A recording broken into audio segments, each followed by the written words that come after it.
We're diving deep into mental health today.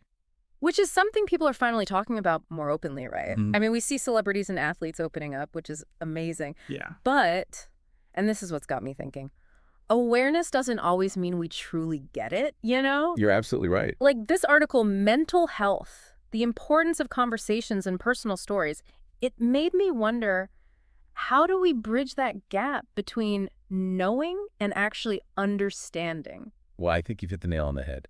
It's one thing to know the name of something, but experiencing it, that's a whole different story. Right. And with mental health, those lived experiences, those personal stories, those add a layer that facts and figures just can't touch. Like we treat mental health differently than, say, a physical injury. Mm-hmm. You break your leg, everyone's sympathetic, but you'd say you're struggling with anxiety, and suddenly it's awkward silence. It is. And that's what this article dives into, right?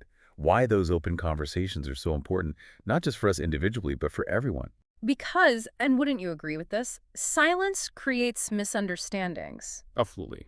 It lets those preconceived notions, those stereotypes just grow. Right. Take the idea that mental health struggles mean someone's weak, that they should just snap out of it. But when we talk openly, Yeah. when we share what we're going through, that's when we start to challenge those assumptions. It's like we're normalizing the conversation, making it as okay to talk about a panic attack as it is a cold. Exactly. Imagine if we all felt comfortable talking about our inner world as easily as we describe a headache. The article actually talks about how powerful this can be in reducing stigma. Oh, really? Yeah, there was this study, and it found that when people heard personal stories about mental health, they were way more likely to view those with mental illnesses in a positive light. And they were more supportive of them getting help. Wow, so stories changing perceptions, it's like they can bypass our defenses and really reach us in a way that just stating facts can't. Absolutely. Right. There's this one story from the article that really stuck with me. This young woman, let's call her Sarah, shared her experience with severe social anxiety at work. Okay. She talked about this crippling fear she felt, the physical symptoms. Even just entering a room full of people was a struggle. And after she shared that, a colleague, someone she always saw as confident, came up to her, tears in his eyes. Oh, wow. He confessed that he'd also been battling social anxiety for years. But was too afraid to ever talk about it. Wow.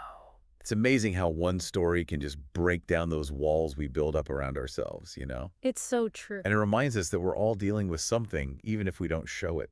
Right, like you never really know what someone's battling beneath the surface. Exactly. And Sarah's story, it highlights how different everyone's experiences can be. It does. Like Yeah. take depression, for instance. Yeah. People think it's just feeling sad, but it's so much more than that, wouldn't you say? Oh, absolutely. The article talked about how it can be this overwhelming fatigue, Right. losing interest in things you used to love. Mhm. Even physical pain is wild. And then there's bipolar disorder, which I think is often misunderstood. Oh, for sure. It's not just mood swings, right? Not at all. It's these intense shifts in mood and energy. Right. Like the article told this story of this entrepreneur, Okay. successful guy, and he talked about the highs of mania, where he felt invincible, Wow. just full of ideas, unstoppable.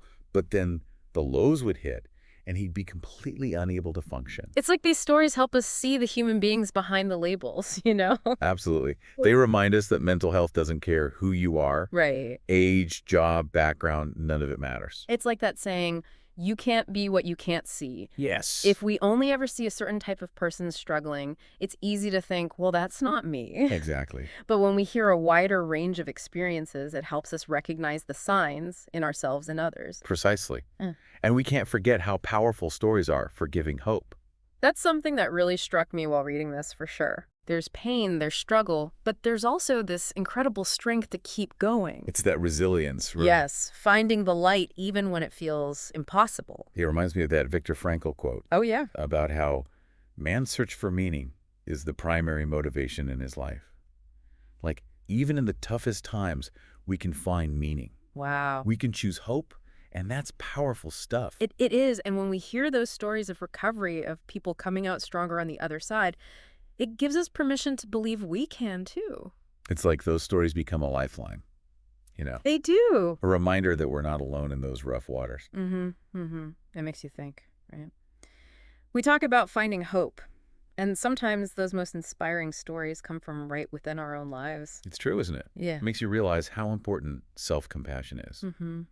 We're all works in progress, right? just trying to navigate this thing called life. Absolutely. And we have our own stories, too. Yeah. Stories that could maybe help someone else, Mhm. you know? You're right. We've all had those moments, those challenges where you're not sure you'll get through. Exactly. But I'm sure someone's listening thinking, my story's not that interesting. Why would anyone want to hear it?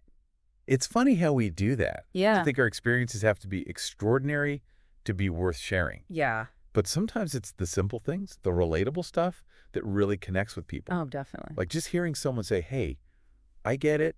I deal with anxiety too. You're not alone. So powerful. Just that can make a world of difference. And the article did mention sharing, especially those deep personal things. It's not always easy or right for everyone. You're absolutely right. It can be empowering for some, but others might find it difficult. For sure. So where do you even begin if you want to share, but you're a little unsure? The article had some good tips. Oh, did it? Yeah, starting small was a big one. Okay. Like, you don't have to make a big announcement or anything. Right. It could be talking to a close friend, a family member, a therapist. Just having that safe space, right? Exactly. Where you feel heard and understood. That's key. Hmm. And from there, if it feels right, you can explore other ways to share. Like what? Writing can be a great outlet, whether it's journaling for yourself or maybe even turning your story into a blog post or something. It's about finding what feels right for you. Exactly. Hmm. And for some people, sharing more publicly, that can be a powerful way to make a difference, Totally. helping to break down stigma, create more understanding around mental health.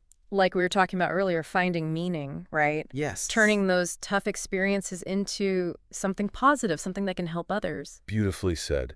And, it makes me think, what would you say is the most important thing for our listeners to take away from this conversation? Oh, that's a good one. Yeah. I think it's this.